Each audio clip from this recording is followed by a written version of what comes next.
The following review contains significant plot spoilers. Please watch at your own risk. To us, Mr. Bond, we are the best. There's a useful four-letter word, and you're full of it. When I kill, it's on the specific orders of my government. And those I kill are themselves killers. Oh, come, Mr. Bond. You disappoint me. You get as much fulfillment out of killing as I do, so why didn't you admit it? I admit killing you would be a pleasure. You should have done that when you first saw me. But then, of course, the English don't consider it sporting to kill in cold blood, do they? Don't count on that.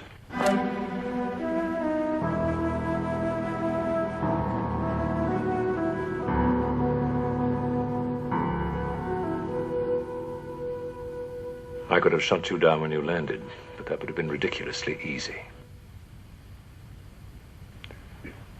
You see, Mr. Bond, like every great artist, I want to create an indisputable masterpiece once in my lifetime.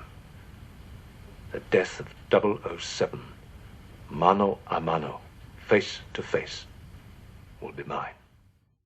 Hello viewers, and welcome to my review of the ninth official James Bond film, The Man with the Golden Gun.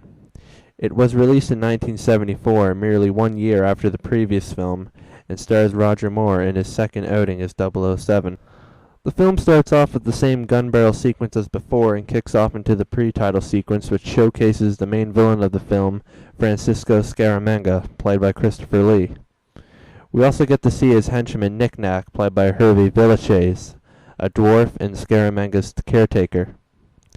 We also see Andrea Anders, Scaramanga's mistress, played by Maud Adams. After the somewhat memorable PTS, we get the title song sung by Lulu.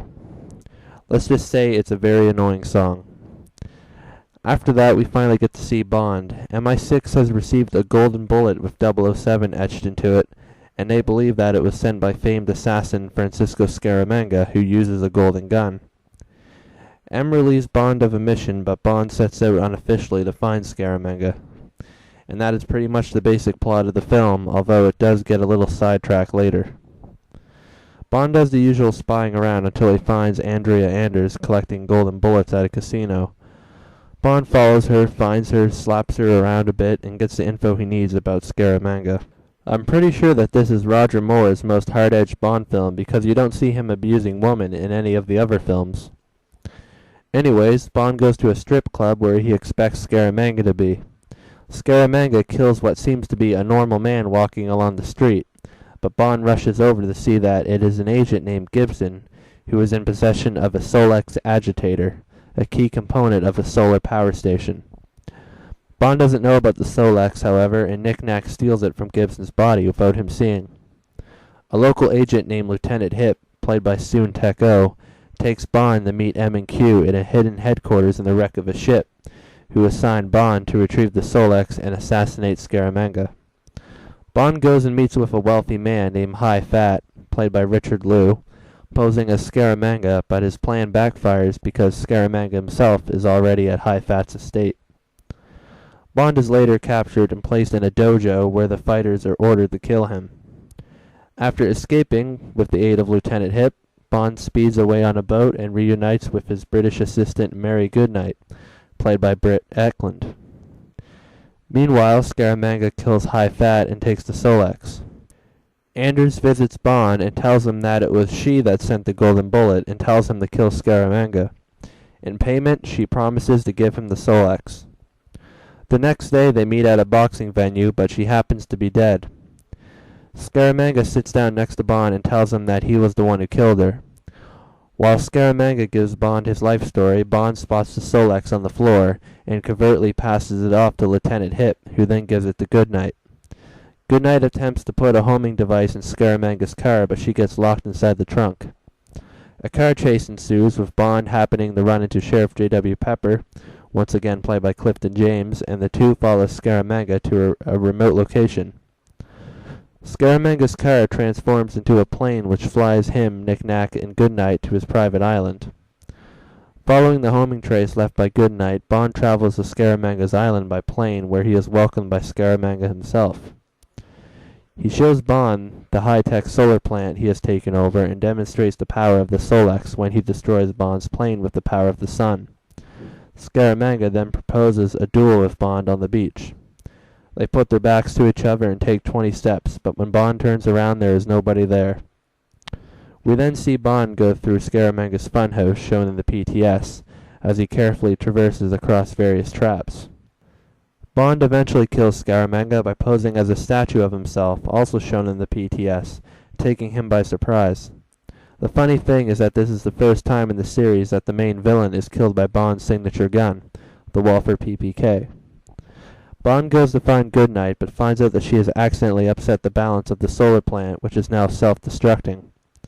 Bond retrieves the Solex, and the two escape on Scaramanga's boat. Unfortunately, Knick-Knack happens to be aboard, and he makes an attempt to kill Bond. Bond manages to fit Knick-Knack in a large suitcase and subdues him. The film ends with Bond and Goodnight making love aboard the ship as it sails away. Roger Moore gives a more hard-edged performance as Bond in this film, which I quite like, although he doesn't seem too comfortable in the role yet. Christopher Lee gives a great performance as the villain Francisco Scaramanga and is definitely the highlight of the film.